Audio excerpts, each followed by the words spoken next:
This deadweight still has a lot of living left to do. The words came out with a firmness I didn't know I had. I scanned the faces around the table, my children, my grandchildren, and saw the raw impact of my decision. David, my eldest, was pale as a ghost. The twins, Noah and Olivia, stared at the envelope on the table as if it were a live grenade. And in a way, it was. "Grandma, we didn't mean it like that," Olivia murmured, her voice cracking. "Of course you did," I replied, a calm I hadn't expected settling over me. "And you know what? You did me a favor." I picked up my purse, slid the envelope with the donation documents inside, and stood. In that moment, I felt the immense weight of decades of unfulfilled expectations lift from my shoulders, not just the money I'd saved. "Mom, let's talk." David tried, standing up too. "We've talked enough," I said, walking towards the door. "No, strike that. I've heard enough." I walked out of that house, head held high, the autumn sun warm on my face. For the first time in years, I took a deep breath without that familiar tightness in my chest. Barbara Hayes, 68 years old, widow, mother of 3, grandmother of 5. Finally, free. You might wonder how I got to this point, how a dedicated grandma ended up being labeled deadweight by her own family. The story didn't start that day, not with the apple pie. It started much earlier, with small signs I stubbornly ignored. Everything began to change about 6 months ago. My cell phone rang less and less. Our Sunday dinners, a tradition I'd religiously kept since my kids were little, started seeing empty chairs. "Can't make it today, Mom. The boys have a test tomorrow," David would say. "We're tired, Grandma. We'll come next week," Noah and Olivia would promise. Promises that rarely came true. At first, I understood. Modern life is busy. My grandkids were finishing high school, gearing up for college. My kids had careers, commitments. But then I noticed a pattern. They had time for trips, parties, dinners with friends. Time was only scarce when I was involved. One Sunday afternoon, alone in the cavernous kitchen where 15 people once gathered, I stirred a pot of spaghetti sauce that would feed only me. That's when the phone rang. It was Melissa, my youngest daughter. "Mom, are you okay?" I called earlier and no one answered. "I'm making spaghetti and meatballs," I said, trying to infuse cheer. "Come have lunch with me." There was a pause on the other end of the line. "I can't today, Mom. We're at Jason's parents' beach house." "Oh, that's fine," I managed, swallowing the disappointment. "And the kids? Are they with you?" "They're all here. It was a last-minute invitation, you know how it is." I hung up, looked at the pot of sauce, far too big for one. That's when it hit me. It wasn't a last-minute invitation. It was a deliberate exclusion. That night, sitting alone at the table, I made a decision. I wouldn't call anymore.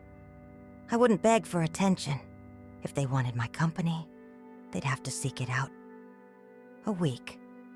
Then 2. My phone remained disturbingly silent. When it finally rang, it was Kevin, my middle son. "Mom, you disappeared. Everything all right?" "I'm great," I replied, striving not to sound hurt. "Just busy." "Busy? With what?" The question caught me flat-footed, as if I at 68 couldn't possibly have a life beyond waiting for their visits. As if, without them, I simply ceased to exist. "With life, Kevin. I have my own life." The silence on the other end was telling. My son had never truly seen me as someone with my own desires, my own plans. To him, I was just Mom, a static figure, frozen in time and space, waiting to serve. It was then I began to realize how much I'd erased myself over the years. After Arthur passed, I poured every minute of my existence into my children. Teacher by day, seamstress by night. I saved every penny, postponed dreams, cancelled plans, forgot myself entirely. And now at 68, I was reaping the bitter fruit of that self-abnegation. Loneliness. One Tuesday morning, I decided. Something different. I took a bus downtown, walked into a travel agency. The agent, a young woman with a kind smile, looked at me with curiosity. "How can I help you, ma'am?" "I want to see the ocean," I replied, surprised by my own words. "I've never actually seen it." The woman blinked, confused. "You've never seen the ocean? But we're only 3 hours from the shore." I shook my head, a mix of shame and determination warring within me. Never had the time. Or maybe I never gave myself the right to. I left the agency with a week-long package tour to the beach, booked for the following month. My little secret. My first adventure in decades. Back home, 3 missed calls from David on the landline. I called back immediately, heart pounding. "Something wrong?" "Mom, where were you? I called so many times." "I went downtown," I replied simply. "Downtown? Alone? Mom, you know that's dangerous." I took a deep breath, reining in my irritation. "David, I've been going out alone since before you were born. What's the emergency?" "We need your help. Jennifer and I have a crucial event Saturday. We need you to stay with Noah and Olivia." I was silent for a few seconds, letting the request sink in. Weeks of unanswered calls, ignored invitations, and now they needed me for babysitting. "David, I'm sorry, but Saturday's out." "What do you mean you can't? Do you have plans?" The incredulity in his voice stung me. "Yes, I have plans with myself." "Mom, this is serious. It's Jennifer's boss's anniversary party. We can't miss it. The twins are old enough, they just need an adult in the house." "Noah and Olivia are 18, David. Legal adults. They can manage one night alone." "You know them. They'll throw a party, invite half the neighborhood. Our house will be a disaster." "Then maybe it's time they learned responsibility," I replied, surprised by my own firmness. A tense silence. When David spoke again, his voice was chilling. "I never thought you'd deny us help. Not when we need it. And I never thought you'd only remember me when you needed something," I retorted, cutting him off before the tears could start. That night dragged. I replayed the conversation, wondering if I'd been too harsh. But then I remembered the empty chairs at Sunday dinners, the unanswered calls, the last-minute birthday invitations, a reluctant obligation. The next morning, the doorbell rang, a persistent drill. When I opened the door, David stood there, his face a mask of anger. "Where were you last night? We called so many times." "Good morning to you too, David," I replied calmly. "I told you I'd be busy." "Busy with what? What could be more important than your family?" The question hung in the air, dripping with presumption, as if nothing in my life could hold more value than being at their beck and call. "Me," I answered simply. "I am more important." David looked at me as if I'd just spoken a foreign language. "You cut your hair," he finally noticed, frowning. "Yes, I did. And dyed it too." "Why?" "Because I wanted to." He ran a hand over his face, exasperated. "Mom, I don't know what's gotten into you. You're different, distant. The boys had a party last night. The house is a disaster. If only you'd been there, like always." "That's not my responsibility, David. They're your kids. your house. But you always helped. Always there when we needed you. And when was the last time any of you were here when I needed something? The question hit him like a punch. He opened his mouth to reply, but nothing came out. There was no answer. David, I love you and my grandkids, but I'm not an extension of you. I have my own life, my own desires. What desires, Mom? You never talked about desires before. Because nobody ever asked. A week after that talk, I decided on a surprise visit. I baked Noah's favorite apple pie. He'd loved it since he was a boy. And drove over, unannounced. I wanted to make peace, to rebuild bridges. I truly believed that now, with boundaries set, we could forge a healthier relationship. As you know, it was during that visit I overheard the words that changed everything. Dead weight. The floor dropped out from under me. The pie slipped from my hands, hitting the linoleum with a dull thud, announcing my presence in the hall. Their faces when they saw me? Unforgettable. It wasn't just embarrassment at being caught bad-mouthing me. It was something deeper, more damning. The undeniable confirmation that to them, I was truly nothing more than an inconvenient obligation. A burden. I walked out without saying a word, ignoring David's calls. At home, I sank into the armchair where I'd rocked my babies to sleep and cried until I was empty. It wasn't just the pain of rejection. It was grieving a family I thought I had. One that had never truly existed. In the days that followed, the calls came. Apology texts, flimsy excuses. We were stressed. That's not what we meant. You misunderstood. I didn't return a single one. Instead, I made decisions. I called the bank and transferred every cent I'd saved for Noah and Olivia's college, a considerable sum, into a separate account. Then I looked up a real estate agent. I want to sell this house and buy a condo by the beach, I told the surprised woman who answered. Are you sure, ma'am? This house must have a lot of sentimental value. I looked around at the walls that had witnessed my children grow, my grandkids' laughter, my husband's last days. It did, I corrected her. Now it's just a house too big for one person. Within 2 weeks, the house was on the market. A month later, I had a buyer. That's when I decided to host a reconciliation dinner. Not out of spite, but for closure. I needed to look them in the eye one last time before I moved on. When they all sat down at the table that Sunday, I realized how much like strangers we'd become. David avoided my gaze. Jennifer offered nervous smiles. Noah and Olivia stared at their plates. Only Melissa and Kevin seemed genuinely invested in trying to fix things. I served my signature lasagna, the same recipe that had fed this family for decades, and watched them eat in strained silence. When it was time for dessert, the caramel flan they all loved, I knew it was the moment. I overheard something I shouldn't have, a few weeks ago. I began, watching David's face drain.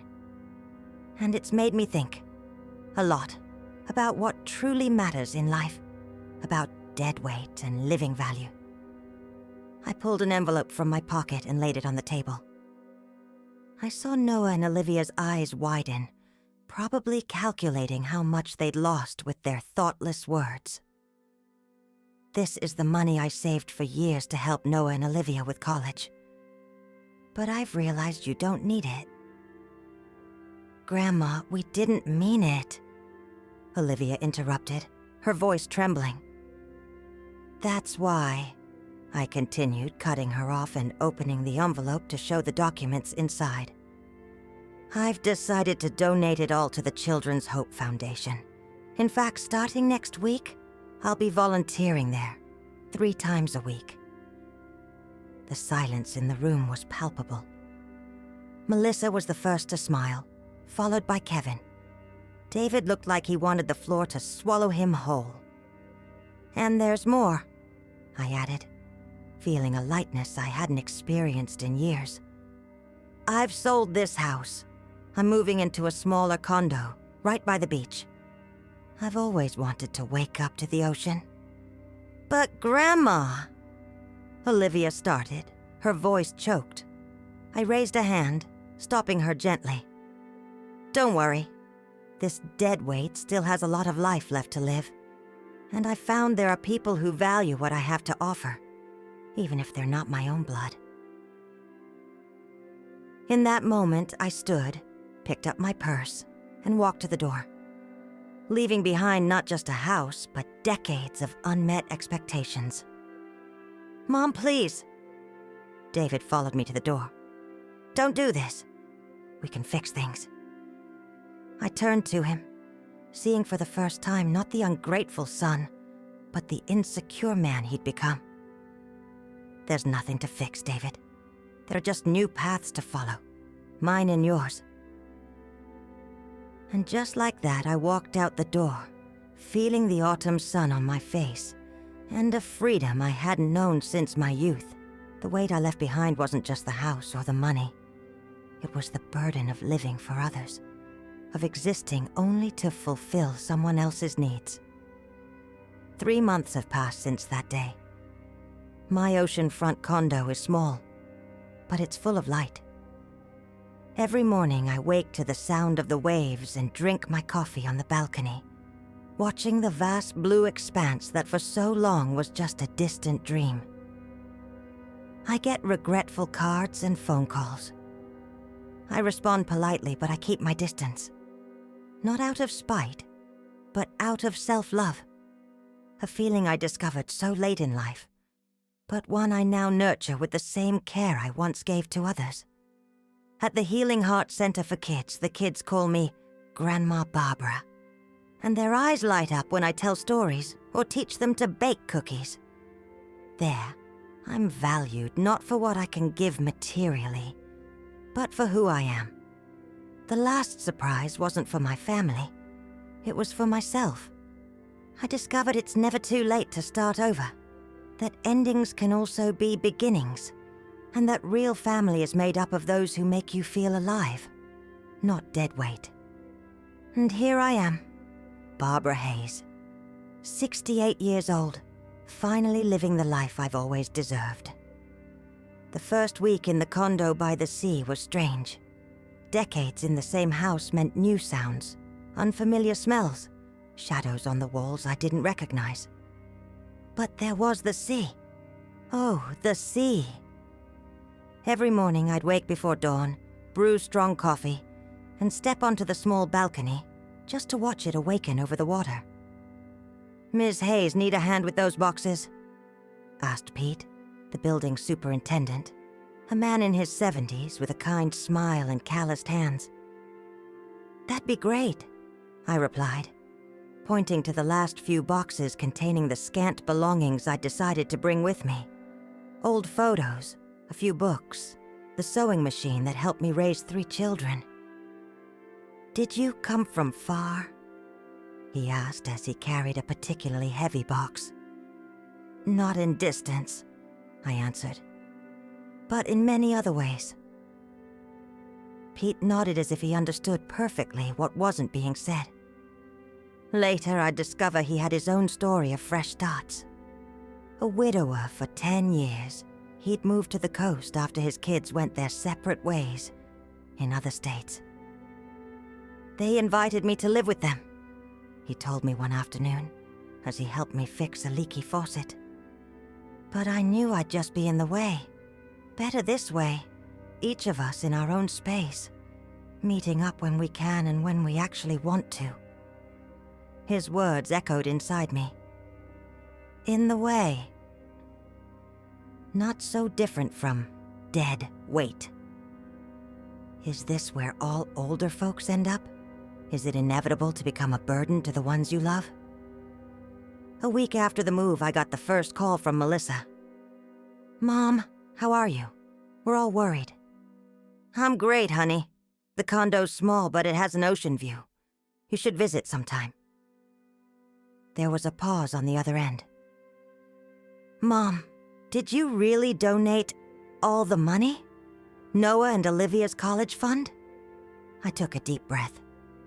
Of course, that would be the first thing she'd worry about. "Yes, Melissa. I donated it to the Children's Hope Foundation. I start volunteering tomorrow." "But Mom, that was so much money. You saved your whole life." "Exactly. It was my money, the fruit of my labor, and I chose to give it a purpose that makes me happy." Another silence, longer this time. "David's devastated, you know. Noah and Olivia are too. Noah cried when he heard about the donation. I felt a pang in my chest, but I held firm. They cried for the money, Melissa, not for me." "That's not fair, Mom. They're young. They said things without thinking. And I'm old, so I should just accept being treated like a burden? Like dead weight?" Melissa sighed. "Nobody thinks you're dead weight. I heard it with my own ears, honey. And you know what's worse? It wasn't just words, said in the heat of the moment. It was actions. Years of them. The lunches refused, the calls unanswered, the birthdays where I was invited out of obligation." "Mom, it's okay, Melissa. Really, I'm not angry. I'm free." When I hung up the phone, I didn't feel the guilt I expected to feel. Instead, there was a strange feeling of lightness, as if I'd left behind not just a house, but decades of unmet expectations. My first day volunteering at the Healing Heart Center for Kids was a revelation. The place was simple, but so welcoming, filled with children who wore courageous smiles and carried eyes that had seen more pain than any child ever should. "You must be Miss Barbara." Rachel, the coordinator, greeted me. She was a middle-aged woman with a colorful badge pinned to her chest. "Welcome. The kids are really looking forward to meeting their new grandma." "Grandma?" I asked, surprised. "That's what we call our more experienced volunteers," she explained with a smile. "The kids love it. Many of them are away from their families during their treatment." I was introduced to a group of children playing in the recreation room. There were boys and girls of various ages, some with thin hair, others completely bald, all with a resilience that left me speechless. "Can you tell stories, Grandma Barbara?" asked Leo, a boy of about 7, his eyes too big for his thin face. "I know a lot of stories," I replied, sitting down on a colorful chair surrounded by curious children. "Which one do you want to hear?" "A princess story!" shouted a little girl. "No, a superhero one," a boy protested. "How about a story about a lady who discovered she could be the hero of her own life?" I suggested. Their eyes lit up with curiosity, and I began to tell an adapted version of my own journey. About a woman who spent her life taking care of others, and one day decided to take care of herself. About discovering that it's never too late to start over. About finding family in unexpected places. When I finished, there was a reverent silence in the room. It was Leo who broke it. "Grandma Barbara, that lady in the story is you, right?" I smiled, touched by the boy's perceptiveness. "Yes, Leo, it's me." "And aren't you afraid of being alone?" asked a girl of about 10, her eyes serious behind a protective mask. "Sometimes," I admitted. "But I found there's a difference between being alone and being lonely. Sometimes we're more alone surrounded by people who don't value us than when we're truly by ourselves." That afternoon, I went home with a full heart. I'd found a purpose that didn't depend on being a mother or a grandmother. A place where I was valued for what I had to offer, not for what they could take from me. 2 weeks later, I received an unexpected visit. I was preparing a lemon drizzle cake when the doorbell rang. Opening the door, I found Noah and Olivia, my twin grandchildren, standing uncomfortably in the hallway. "Grandma," Olivia said, her voice small. "Can we come in?" I hesitated for a moment, but then I stepped aside. "Of course. I'm making cake. Want some coffee?" They walked in, looking around with curiosity. My small apartment was very different from the spacious house where they had spent so many Sundays growing up. "It's pretty here," Noah commented, stopping by the window that overlooked the ocean. "Can you see the sunset?" "It's the best part of the day," I replied, pouring coffee into mismatched mugs. A small rebellion I allowed myself in my new life. "What brings you two here?" They exchanged glances, that silent communication they'd always had since they were little. "We came to apologize," Olivia said finally, "for what you heard that day. It wasn't what we meant." "Yes, it was," I replied calmly, surprising them. "And it's okay. Sometimes we need to hear painful truths to make necessary changes." "But Grandma, we don't think you're a burden," Noah protested. "It was just, I don't know, a stupid thing I said without thinking." I took a sip of my coffee, watching them over the rim of the mug. They were nervous, uncomfortable. This wasn't how I remembered them. The confident, almost arrogant grandchildren who barely looked up from their phones when I spoke. "Do you remember the last time you spent a Sunday with me? Before that day with the apple pie?" They looked at each other again, confused. "It was for Noah's birthday," Olivia replied hesitantly. "Last year." "Actually, it was 2 years ago," I corrected gently. "And you only stayed an hour? Because you had a party afterward." Noah looked down, embarrassed. "Grandma, we were teenagers. You know how it is." "I know how it is, Noah, and I'm not asking for anything. I just want you to understand that what I heard that day wasn't a surprise. It was just confirmation of something I'd felt for a long time." "And that's why you donated our college money?" Olivia asked, a touch of resentment in her voice. "It wasn't your money," I replied firmly. "It was my money that I had decided to give to you. I changed my mind and gave it to someone who needed it more." "Those kids with cancer," Noah murmured. "Yes, kids who value every minute I spend with them, who look me in the eye when I speak, who don't treat me like an inconvenient obligation." Olivia began to cry silently. Noah put his arm around his sister's shoulders, his eyes glistening with unshed tears. "We're really sorry, Grandma," he said, his voice choked. "And it's not about the money. It's for making you feel that way." I got up and went to the kitchen to check the cake in the oven. I needed that moment to organize my thoughts, not to give in to the temptation to simply hug them and say it was all okay, because it wasn't. "The cake's almost ready," I announced, returning to the living room. "Are you going to stay and try some?" They nodded, surprised by the change of subject. "Great. And while we wait, I want you to tell me about your plans. How's college going? Have you decided what you want to do?" For the next hour, we talked like we hadn't in years. We really talked, without phones, without rushing, without that feeling that they were just tolerating my presence. They talked about their dreams, their doubts, their fears about the future. When the cake was served and the conversation started to wind down, Olivia finally asked the question I knew would come. "Grandma, are you coming back? To the house, I mean." I shook my head, looking out the window at the ocean I'd waited so long to truly know. "This is my home now, Olivia, and I'm happy here."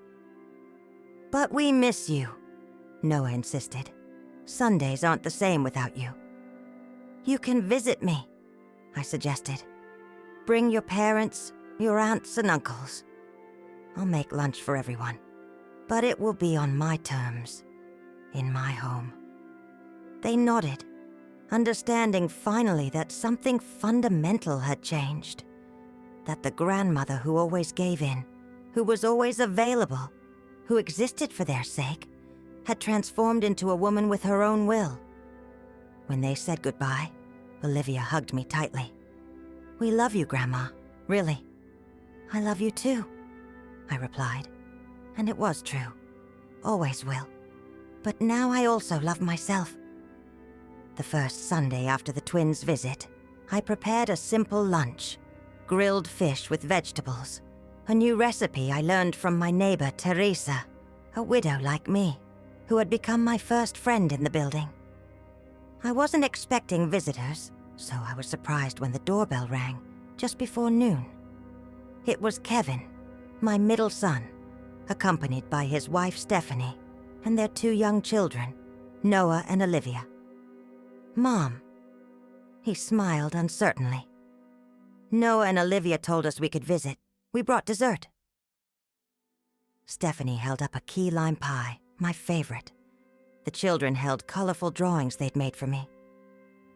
"Come in," I invited, genuinely happy to see them.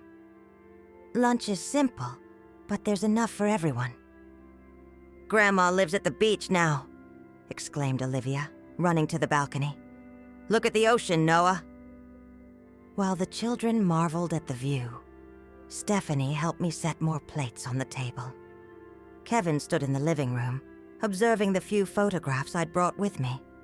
Hand-picked moments, memories I wanted to preserve. "Mom," he said softly when I approached him. "I'm so sorry about everything. We should have realized how you felt."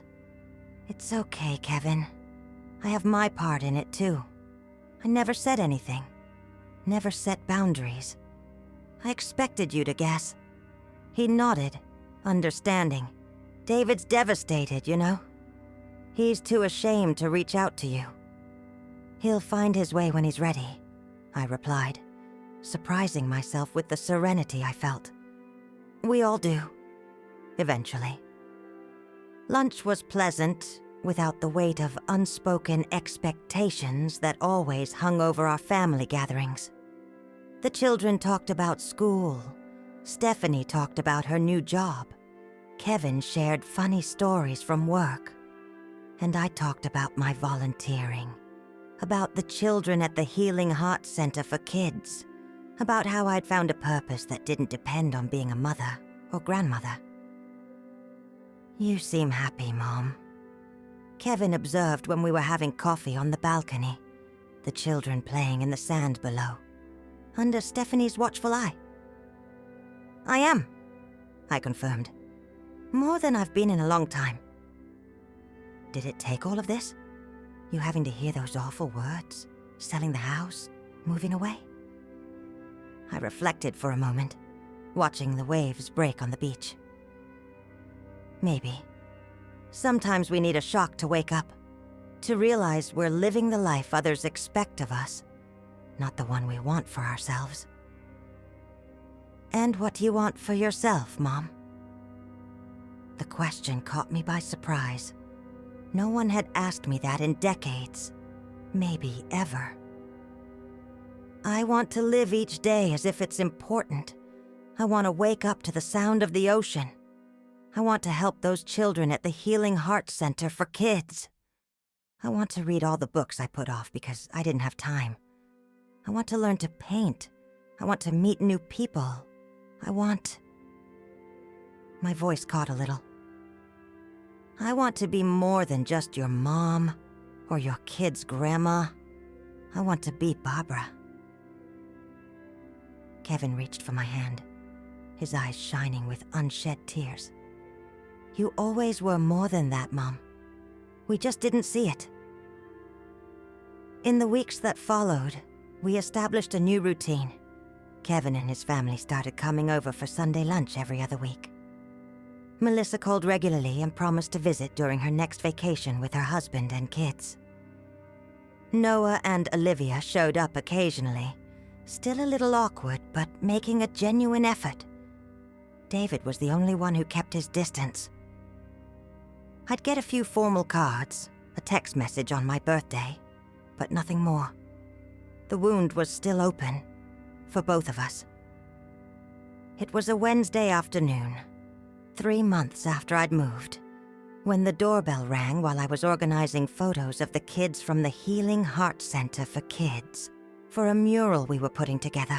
When I opened the door, I found David, standing alone, holding a small pot of violets. "Hi, Mom," he said, his voice quiet. "Can I come in?" I stepped aside, letting him in. He looked around, noticing the changes I'd made to the apartment. The walls, once plain white, now painted a soft blue. The colorful curtains, the paintings I'd started in the art classes I went to on Tuesdays.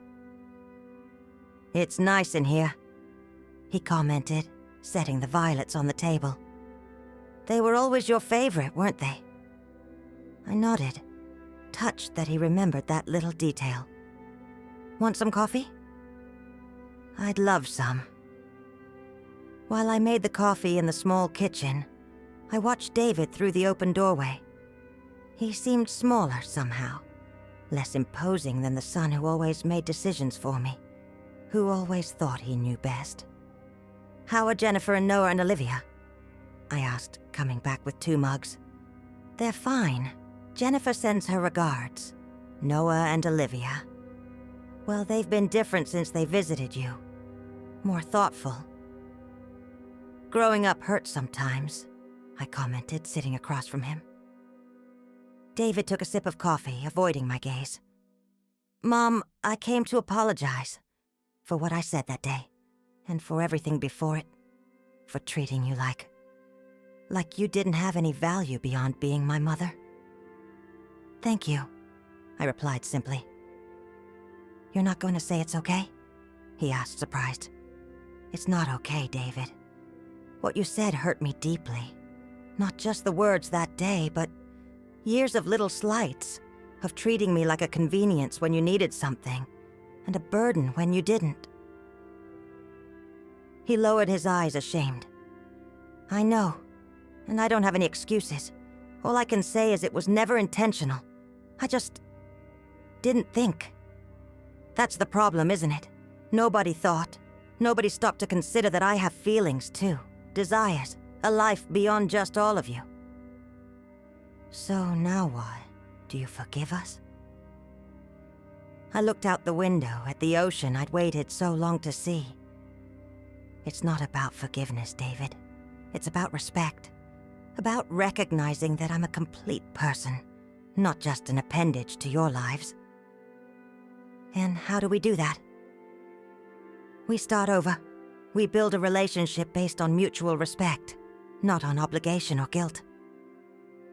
He nodded slowly, comprehending. "Can I visit you sometimes? See your work at the Healing Heart Center for Kids?" "I'd like that," I replied honestly. When David left, I stood on the balcony watching the sunset, the violets beside me. I didn't feel the euphoria of a perfect reconciliation, nor the bitterness of resentment. Just a calm acceptance that relationships, like people, evolve. Some grow stronger, others weaken. Some break completely, while others find new ways to exist. 6 months had passed since I'd left my old house. The apartment by the ocean truly felt like home now. The walls were colors I'd chosen. The shelves displayed books I'd always wanted to read. And the small balcony was full of plants I lovingly tended. At the Healing Heart Center for Kids, all the kids knew me as Grandma Barbara. 3 times a week I'd tell stories, teach crafts, or simply listen to what they had to say.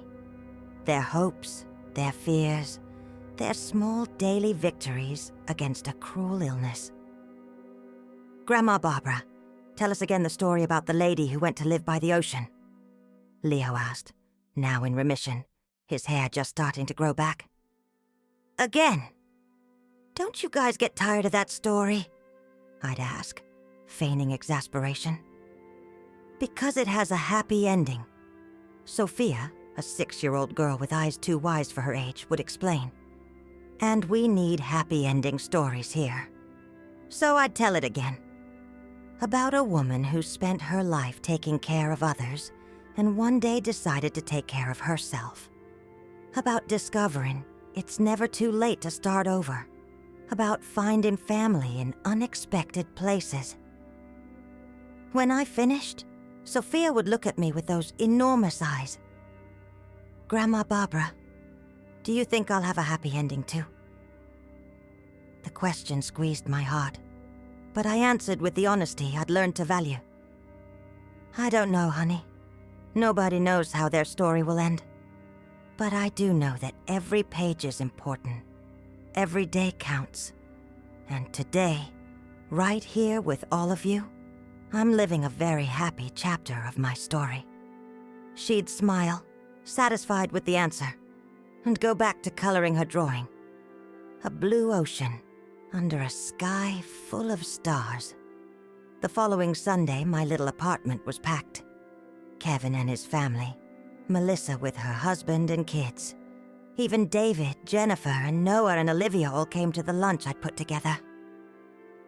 It was crowded, noisy, sometimes chaotic, but somehow it worked. I watched them from the kitchen. My children, my grandchildren all gathered again, but in a different way.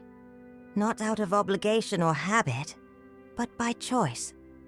Not around Grandma or Mom, but around Barbara, the woman who had finally found her own voice. Need a hand, Mom? Melissa asked, coming into the kitchen. That'd be great, I replied, handing her a bowl to mix the salad. How are things at work? And just like that, we started a real conversation, as equals. Not about grandkids or recipes or the small trivialities that used to fill our dialogues, but about dreams, fears, hopes, about the life we're living and the one we still want to live. Later, when everyone had gone and I was alone again, I sat on the balcony with a glass of wine, watching the stars over the ocean. I thought of Arthur and how proud he'd be to see me like this. I thought of the kids at the Healing Heart Center for Kids and their daily lessons in courage. I thought of the woman I was and the woman I'd become. The phone rang, interrupting my thoughts. It was Pete, the building manager, inviting me for coffee the next morning. Teresa's coming too, he added, and I detected a slight nervousness in his voice that made me smile. I accepted the invitation and hung up, turning my attention back to the ocean. The waves broke on the shore in a steady rhythm, reminding me that life goes on, always moving, always changing. From my apartment window, I watched that spectacle and smiled. The last surprise wasn't for my family. It was for myself. I discovered that it's never too late to start over, that endings can also be beginnings, and that real family are those who make you feel alive, not a burden. And here I am, Barbara Hayes, 68 years old, finally living the life I've always deserved.